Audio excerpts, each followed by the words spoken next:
Warning, this podcast may contain bad language and content that some listeners may find useful if you want to get a job. Yes, we're doing it again because, according to feedback, which we covered last week, based on other opinions we've had, some people aren't getting the message yet. Yeah, we're having to really hammer this home to the thickos. Well, maybe this time we'll be more concise, a bit more positive about it. I mean, you just say thickos, which is already putting them down. Yeah, so what you're saying is we might be, but probably not. Yeah, absolutely. Now, roll the credits.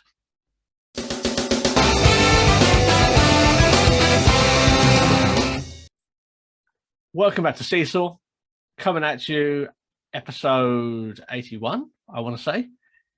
So we're nearly at that one double bagel, but we'll see. Maybe some nice things coming, maybe some not nice things coming. I call it a one double donut. I mean, it's the same thing. That's just a sweet bagel. Swagel, fried in the same way. No, well, bagels not sugary. Fried.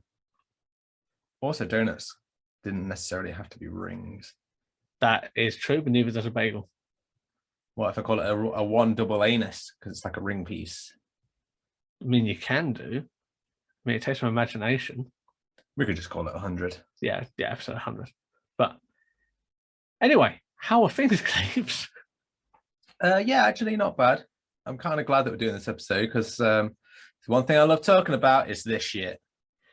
Yeah, hopefully this is going to be the last time we talk about this because otherwise we might as well just start an employability podcast. Maybe we should do workshops. I wouldn't say no that to way doing people workshops. could slate us in person.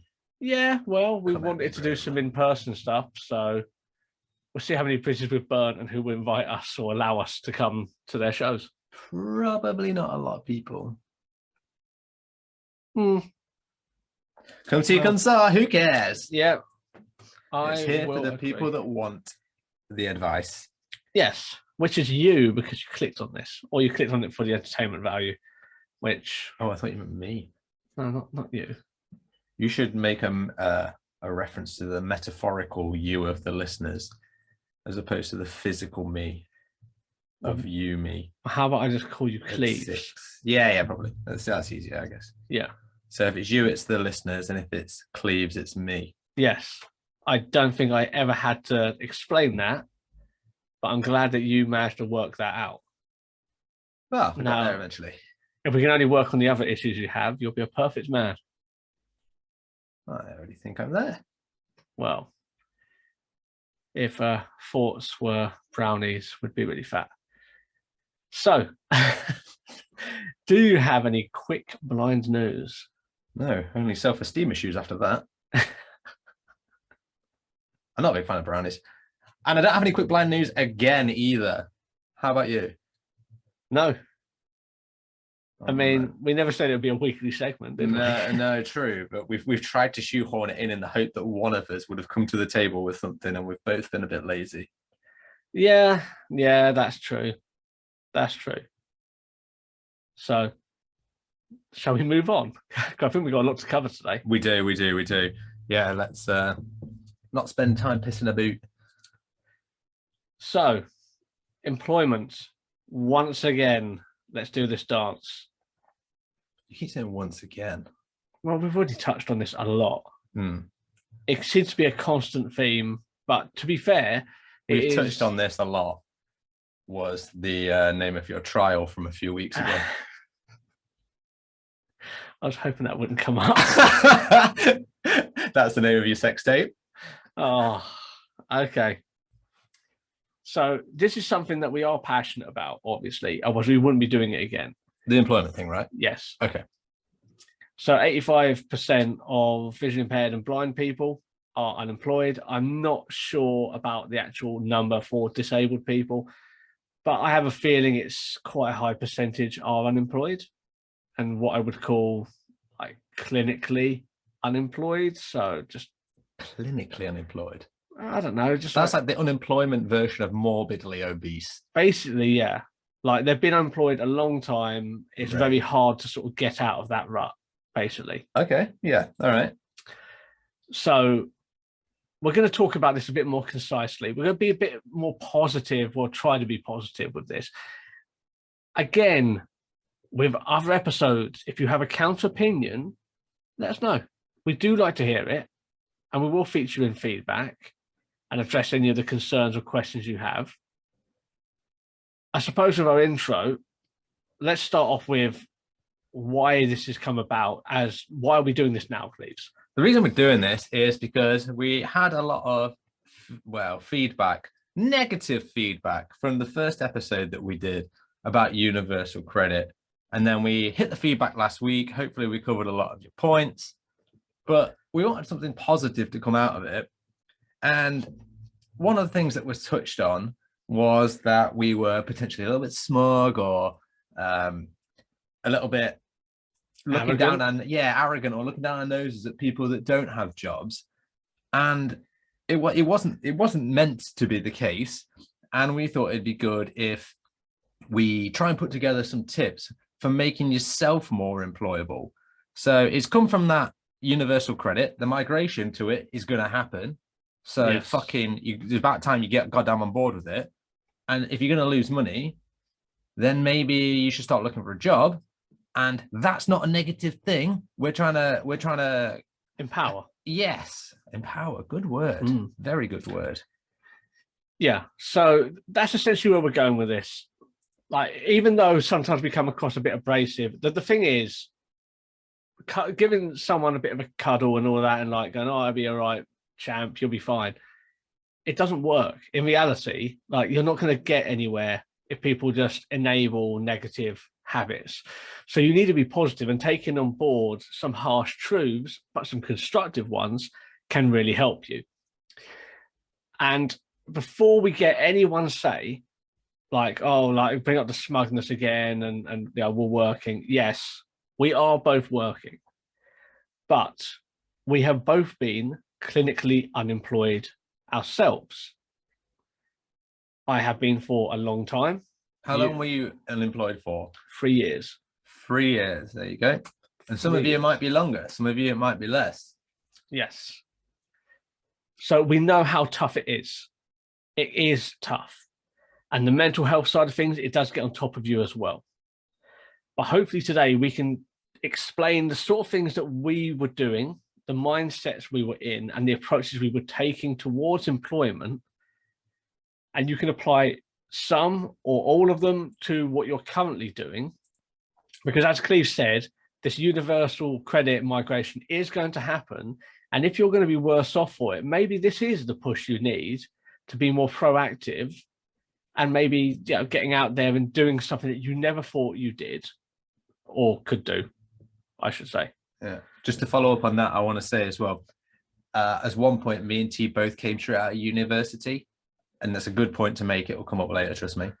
Yes. The education side of things versus being able to get a job. And whilst T was clinically unemployed, I was more of a bounce arounder. It was a running joke between me and my friends that I would spend 6 months unemployed, then like 4 months employed, and then another 6 months unemployed. And I just couldn't hold a job down for any great period of time. And that, again, that was for a good 2-3 years at least.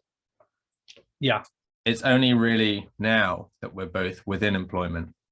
So yeah, we're bringing this to you from a point of we've both kind of been through it, but also now we do have a job. So there's also things to say there. The universal credit thing, like say, T's happening, but also as well, we don't really feel like, again, we brought this up previously, that charities are doing enough to help people with not just the transition, but the actual finding work and employment. Yes. And again, there's a lot of people on social media that are blaming everything and everyone else for this problem, but we all need to look at ourselves to make sure that we are the most employable person that we possibly can be. And I think the reason people blame everyone else is they're a little bit scared to, focus in on themselves and things like that. But this is what we're trying to address today. Yes. And that is a very tough journey. And being self-critical is a very difficult thing to do. And I use that term, like self-critical, not self-deprecating. Because when you have mental health issues, it's very easy to not like yourself or who you are. Being self-critical is when you're being a bit more constructive with things and looking at positive and tangible changes you can make for improvement, which are very achievable, which will make your life better. They are scary because they require you to do something. But ultimately, if you do it, you are better off for it. And if it's something that isn't for you in the end, you can always go back. Like there is always a way back. So hopefully, as I said, you might get some use out of this. Right. So let's go in then. Yep. Our first question, and we've broken this down into questions because I feel like these are a lot of the questions that people may be asking themselves, essentially. Number one, can you actually work? Now, my thought is always that around about 90% of disabled people can work. And that's not me sounding cocky or me being an arsehole. That's me genuinely believing in disabled people and them having the ability to work in one capacity or another. Yes. I think especially now where flexibility, home working, that there's a lot of things that are in place now, and we've had a cultural shift, which has meant that a lot of doors have opened up. So if you are chronically ill and there's certain days that you can't do, or you need to amend your shifts to work fewer hours, but across sort of like greater days, a lot more employers are on board with that because they're starting to get the value of what people can do, as well as like the flexibility of working at home. And okay, I did say in one of the episodes, like, it's a world market. And yes, that is a tricky thing to sort of like address. Okay, maybe it's not a world market. I mean, there are jobs out there globally. But look at us trying to be more compassionate and shit. Yeah. Essentially, the reason we're being more compassionate is people just aren't fucking getting it. Yes. I think that's an important thing, isn't it? Like, people aren't understanding where we're coming from. And sometimes it's tough love. Sometimes it is tough love. There's a reason phrases like trials by fire and jumping in the deep end fucking exist. Oh, yeah, absolutely. And I agree. I think a majority of disabled people are capable of some form of work. Now, should they do this at the diminishment of their health? Absolutely not. I think if you are going to push yourself into a situation where you are going to get worse health-wise, I think that's something that you need to discuss with professionals, whether that's the job centre, whether it's your GP or various doctors or therapists. I don't know. We can't speak for everyone. That's the other thing that I will say. We're always going to piss some people off because we can't speak for everyone. But in a lot of cases, I think that it's a very sort of like closed-minded approach that you can't work. Oh, 100%. A lot of people, again, it comes down to this blame thing. It's a lot easier to blame the outside culture, which I'm not saying is fucking easy. The job market's extremely difficult, and even more so for the disabled people. But it's so much easier to blame everyone else than take a look at yourself. But this comes on to our next question.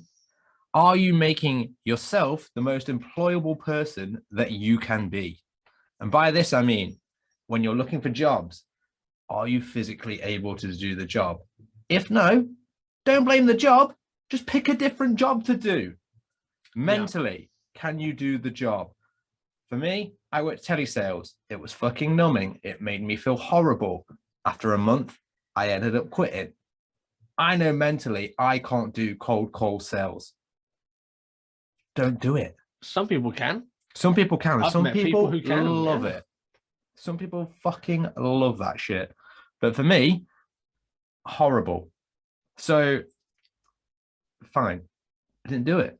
Yeah. And that's also what we're saying. Like, if the only job out there that you can find is telesales and you go into it and you hate it, we're not saying stick it out, you have no other choices. We're not saying that. But you don't know until you try it. But you don't know until you tried it. And there are other things out there. Like the go-to for like introductory jobs, it was like, stacking shelves, working on a till, cold calling. No. But you can usually get admin jobs, which are a little bit more office-based. You don't have to necessarily make a lot of outgoing calls. It's not full-on sales, and it doesn't require, it requires potentially a little bit of vision, But there's a lot of aids out there now. If you want an admin job as an entry-level position, you can do so much. Oh yeah, and even like the inbuilt software for like if something's Windows 10 onwards, like narration tools for visually impaired are pretty competitive. Yeah, they're pretty decent now, and like Zoom tools and stuff like that. And who's to say you might not be working at home from your own computer? Exactly. In which case you have everything set up for you. So I think leaning on from that, if we talk about the qualification side of things as well, Yeah. as Khaleesi said, we both came out of university into a job market. And I will say that this is at the height of the recession. Like Oh, mate, we're about to be going into another one. Let's be fair. Yeah, we're about to go into another one. But the 2011 recession, we went straight into that and there was no work for anyone. Like the jobs, they were like you'd have 50 people going for one job. So you were up against it. So the important thing here is you might want to do something and you might have your heart set on something because that's why you got qualified and that's where your passion lies. But you have to sometimes put that on the shelf. I qualified in criminology and I wanted to work for the police. But at that time, the police were cutting jobs. They weren't hiring anyone. When I came out of university, they were getting rid of people. So it's like at that point, you manage your expectations. You go, okay, I can't do that, but I have to do something. You can't blame the police for that. That's what I'm saying. People are too easy to blame the outside police. Oh, I qualified in criminology, but the police are cutting jobs. Therefore, I can't work. No. There's a lot of transferable skills over all jobs. And sometimes you've got to swallow your pride with that. And I will admit that when I came out of university, I had a decent degree, I had decent A levels, decent GCSEs, like no working experience at all. But I had all of these things, and I thought, well, I want this sort of job. I think I'm good enough for this. And it was wildly above what an employer would probably be willing to give me. Yeah, and here's the thing as well. Whilst we say you can't blame the outside influences, they're still against you. They are still against you, but at the same time, you need to do both. So in your respect, like you said there's not the jobs there, but if there were the jobs there, and it was in a recession, and there's 50 people going for one job, for example, not to be a prick, but they're not going to pick the disabled guy. Unfortunately, they don't. You are right there. It's a horrible thing to hear, but it's true. It's absolutely true. Because staff costs is the number one expense for a lot of organizations. All of them. So when it comes down to it, are they going to take a risk on that expenditure on someone that they might have unconscious biases towards? Of course you're not. It's just not something you're going to do. Whilst it's disgusting, it's actually, if you're from an employment side of things, you kind of in a way can't really blame them. I think anyone who's worked within or volunteered and with a colleague or co-worker who is terrible at their job knows how detrimental it can be to workflow, profits, and efficiency if you have a busted wheel or a busted cog in the machine. And even though I would say that disabled people, because they're so willing and because they fight so much adversity, I'd say on the whole, I would say they're probably harder working, percentage-wise, than able-bodied people. I would say that I have no evidence of that, but I would comfortably put money on saying disabled people in general are harder working. The ones that want to. The ones that want to. But the problem with that is employers don't see the work ethic because you have to prove that to them. All they can judge you on is that interview, that piece of paper you handed them with your credentials on it. And they might hire Stacey and she might be a busted wheel and you might be better than her in every single way. True, but she's the one that's walked into the interview not having to use a cane or a guide dog. Or in a wheelchair. There you go. And that unfortunately does go against you. So let's put a bit of a positivity on here because that is a little bit of a negative statement. So In these situations, I think you've got to aim low, as in entry level low. It's a burn. It is, but at the same time, only if you cannot and have tried several times to get the job that you're looking for that is potentially higher than entry level, then maybe start to lower your goals. I think you should do both. I think while you're looking for work, go for things on the level which you feel your value is, but then also go for things that are at entry level where you can learn something as well. I think that's important. It's experience on the CV as well. Yes. So my current employer, I started at an entry-level position within an admin job.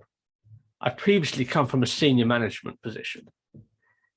I was going for senior management positions here and there, but at the same time, I felt I had to go for both because the important thing was for me to get on the ladder.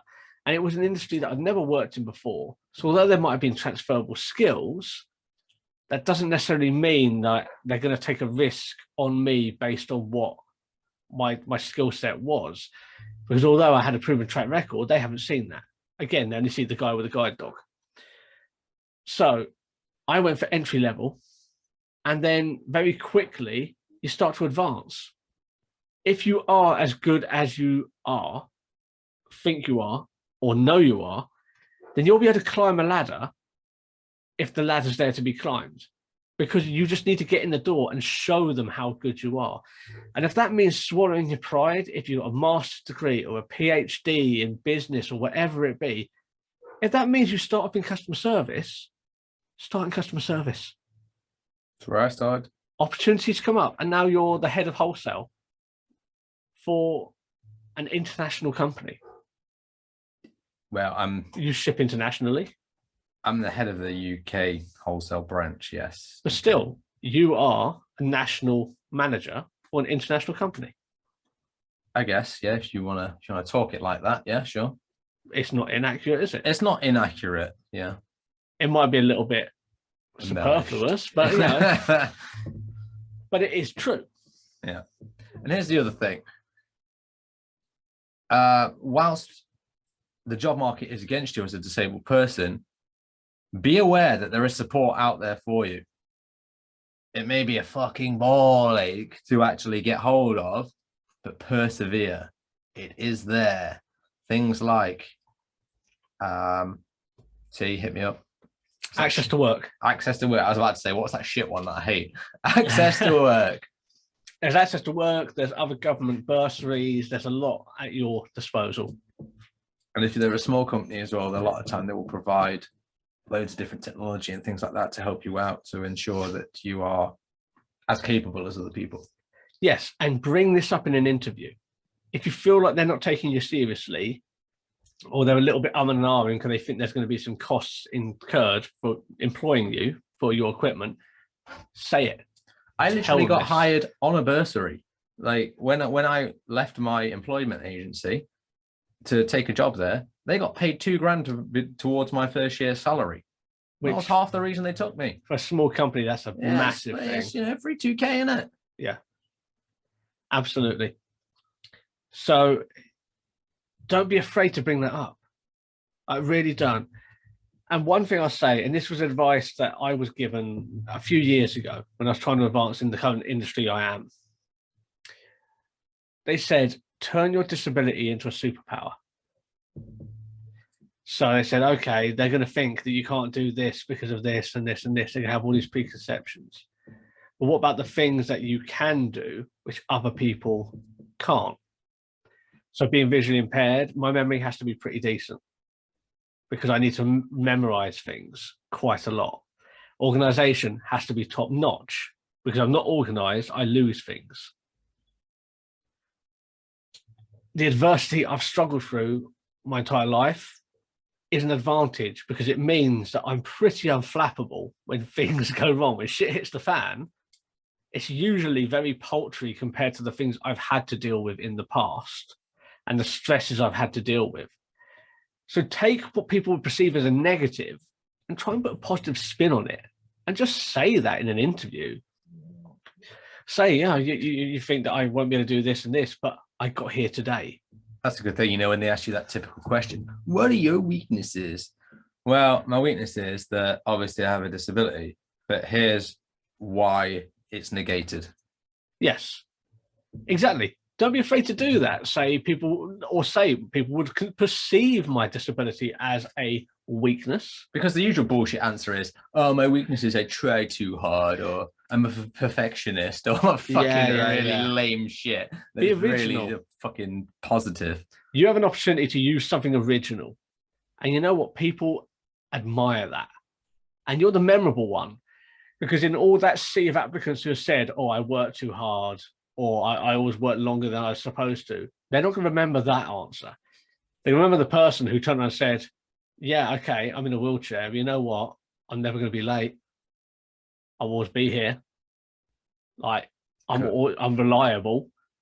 Like, and I'll work harder than anyone else, and I'll prove that to you.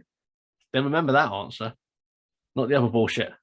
I feel that as a disabled person, and again, when I talk, I can only really talk of myself. There is that innate intention of having to prove yourself constantly. Yes. Which often drives productivity. Again, it's something you can say in an interview. Yeah. You can, I've turned straight up to people and just said, look, you see my stick, you know exactly that you've probably got the perception that I'm totally blind. I'm not. I can see this, this, and this. I can do this. And I've done this in X amount of companies before, or I'm able to do this, and that's how I've overcome adversity, and that's what I can do in a job role. Yeah, absolutely. And like adaptability as well is another key strength. That's a great one. Disabled people are the most adaptable people in the world. We adapt to change. A lot of companies like that, if you're adaptable to change, and finding creative workarounds, because we've all done it in the disabled community. Everyone has a way of doing things which is unconventional, but you do it because it works. And that is a skill that applies to any company, because you're the person in the meeting who can then turn around and say, okay, well, what if we do this? Yeah, and it kind of brings me back to a point that I mentioned a couple of weeks ago on hindsight is 2200, where someone says, oh, that can't be done. And my usual response is, well, no, what you're saying is you can't do it. I might be able to do it. Yeah. Because I'm so used to finding workarounds or solutions to problems that other people don't even see. Ironically. Yes, absolutely. Right, just one sec. I need to as well. This is for refill purposes. This is for the viewers. You better believe I'm not cutting this. Should we ban the light on? It can't be warm, but I think the camera's still good.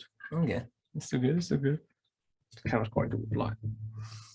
I don't want to change. Unlike me. I don't want to. Yeah, I don't want to change the lighting halfway through the shoot. We'll just get overexposure. Time like a second sex tape. Again, this is just for the viewers. Let's have a quick look over the notes while I take a large sip. This is just for the viewers on this publicized trial.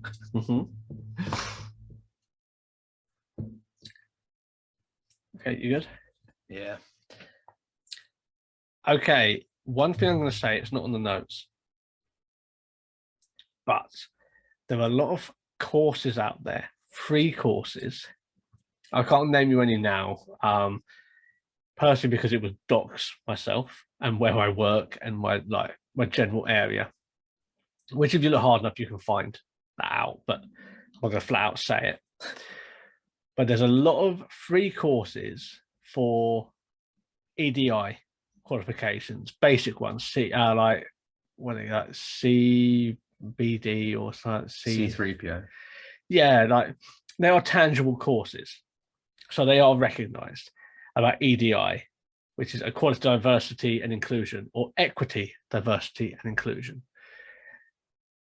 Get that under your belt and learn a little bit about EDI law, because if you're going to work for a big organization, they want people who are clued up on this, because the world is changing at a rapid pace.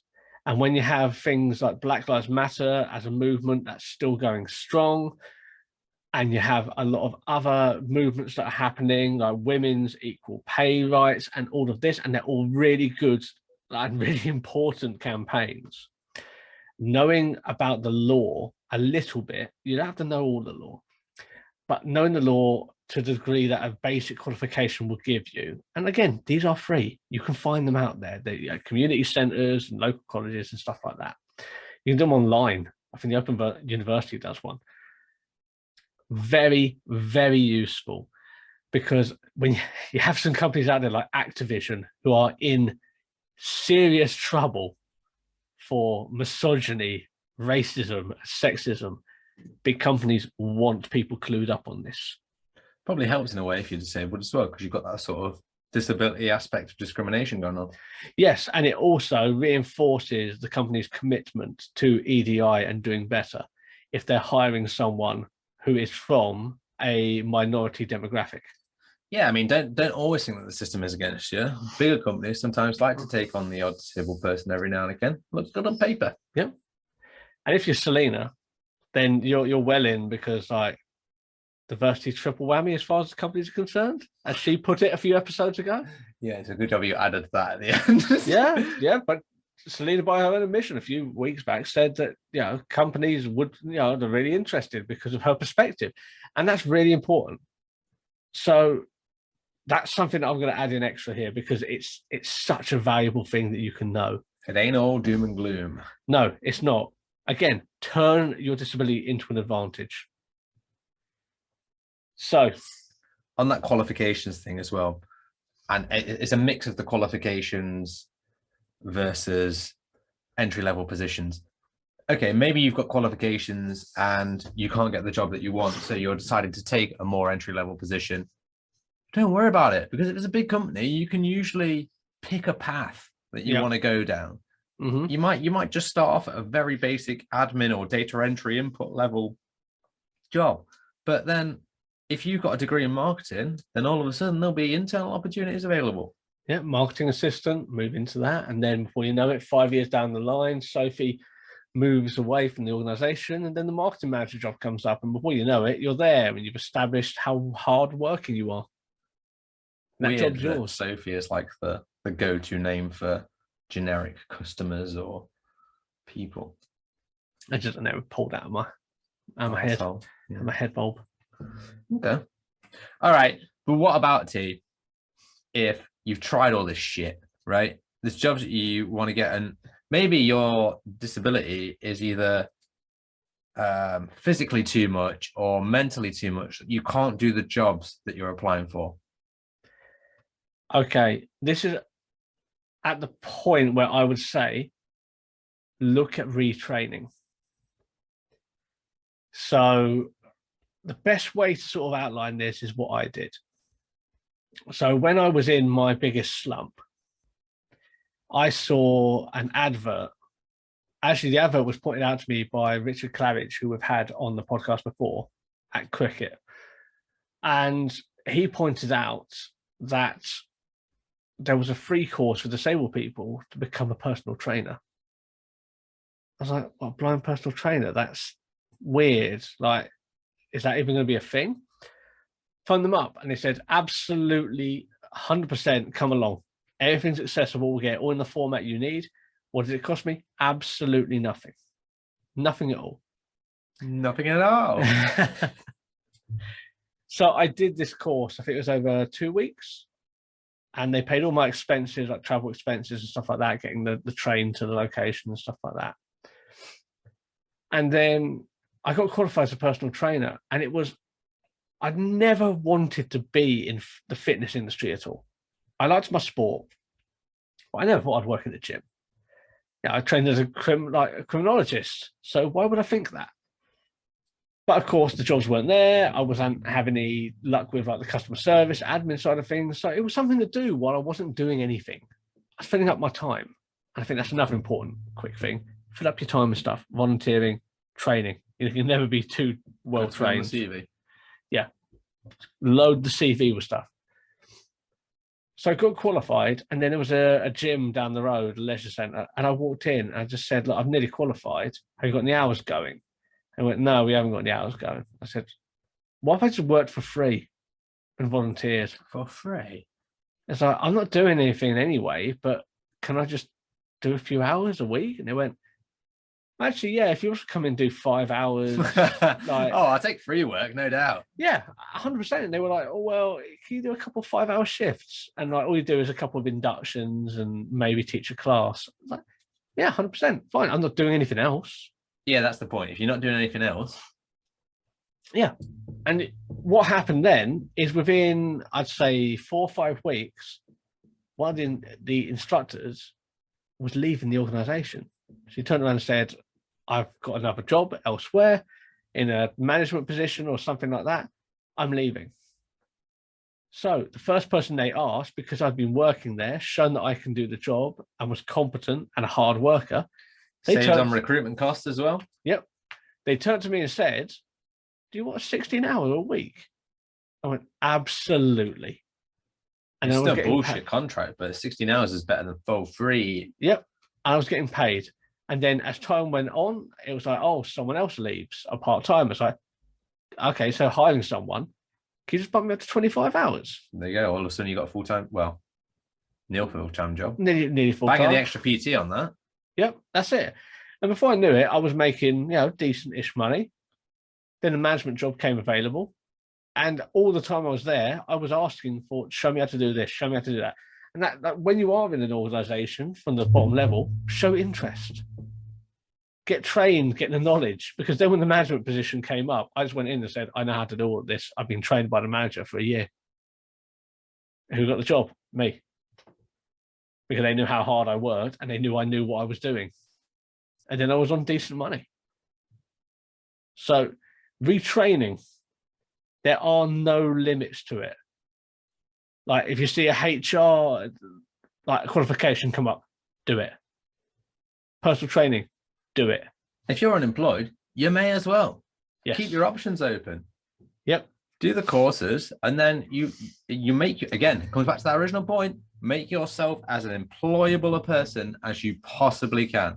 Mm-hmm. Because then you don't just have to go for criminology jobs. You can go for HR jobs. You can go for fitness jobs. You can go for anything. Mm-hmm. Keep doing it. Oh, and don't put it all on one CV. Oh, yeah. I mean, you've got to tailor your CV to the job. Yeah. Don't put all of your stuff on there. Because it looks eclectic and people don't like eclectic people. No. You want to come across focused. If you're going for a fitness job, take all the stuff off there that isn't related to fitness. And if they ask in the interview, you can tell them. But then say to them, I didn't put it on the CV because it wasn't relevant to the job. It wasn't pertinent.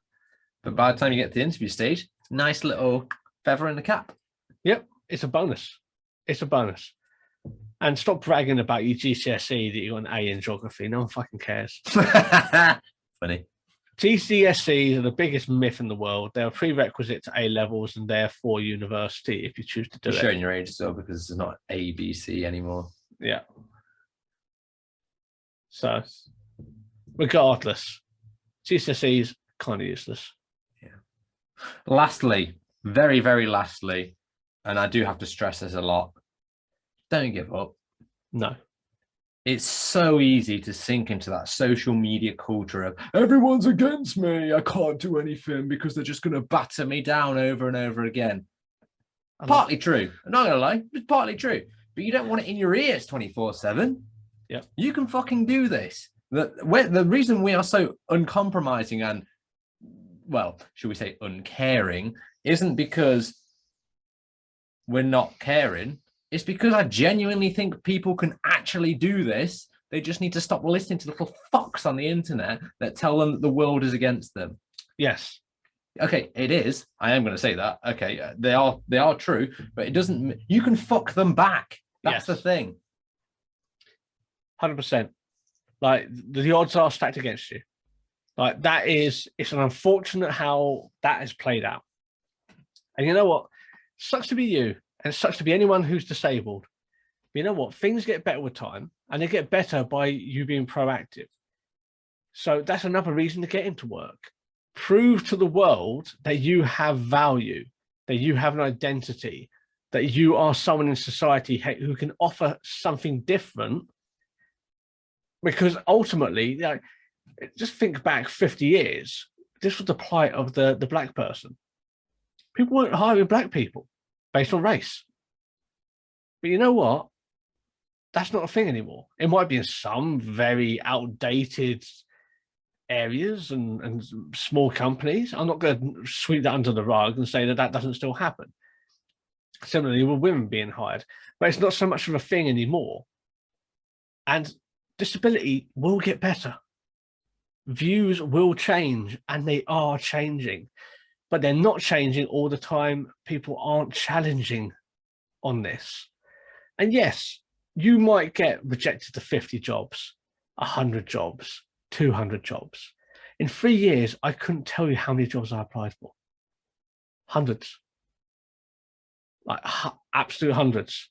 Must mean at least 5 a week for 3 years. Yeah. So I kept going. Keep plugging away. And again, the thing we've been saying throughout all of this is make yourself that most employable person you possibly can. Are you getting rejected for these jobs because of what, maybe you can't do them physically or mentally. Maybe you're not qualified to do them. So get the qualifications. If you're not physically or mentally able to do a job, do something else. Yes. If you don't have the qualifications, retrain. There's so many options out there for you as a person to make sure you're that person that can get into a job. Don't just blame everyone else. Start with yourself. And then when you're confident that you are the most employable person around, despite your disability, then blame everyone else. And don't listen to this fucks on social media in the meantime. Make sure you are improving yourself to that point that you are available for most jobs, and make yourself available as well. Don't just go for the jobs that you think are worthy of you. Sometimes you have to start at the beginning, but you will work up. You can do it. Yep. Well, like you said, you started off in customer services for an industry that you never thought you'd work in. And now you are on a competitive wage. You have your own house for, you're a national manager of an international company. You know what I mean? Like these are just facts. This is why we got accused of being cunty, because we didn't have the back context of it. I've worked for it. Yeah, you've worked fucking hard, and so have I. Those 3 years unemployed were hell. But I did voluntary work. I did anything I could to fill out my CV. Trained in various things, volunteered for various places, and I worked in an industry I never thought I would work in. Yeah. Because if you look at me, especially on the video, it doesn't look like I should work in fitness. You know what? I don't need to look like I work in fitness. I just need to be able to make you fit. On the bright side, I do look like I work in cake. Well, you got it all in your hair, man. I'm frosting. What kind of frosting is that? The same one that's on your... Don't say it. What a cunt. So, as always, have another opinion, a view, a thought, or a question, let us know. Because it isn't easy. And like we said, we can't give advice for everyone. We're not an employment agency. We're not here to deal with everyone's individual fucking issue. We're just people that have done it. You've got to find your own journey. You know what I mean? Find your own path on your own journey. That's what you've got to do. Hopefully you found some of these tips and tricks helpful. If people like this, there's a load more that we can give you, from writing a CV to interview techniques. As a disabled person, not as an employment agency. No, as a disabled person. Actually, like what you should be doing day to day in your job. Oh, quick one as well. Look up disabled employment agencies. They can be quite good. Remploy is a good one.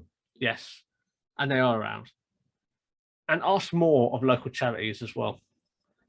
Yeah, because unfortunately, it really is disgusting how little local charities do to get disabled people into jobs. They also don't hire disabled people, which is very concerning. Yeah. Yeah. So we won't go into that. Maybe there's a charity slamming episode coming up. But yes, let us know. There's an even easier way to get hold of us now, and that's going to seesawpodcast.com, where you will find episodes as well as social media links, everything you could possibly want, as well as commenting on every episode. You can leave comments for us on the episodes there. So even easier to get in touch with us now. And don't feel bad when I say this. Seesaw Podcast. Get a fucking job. Keeping it balanced.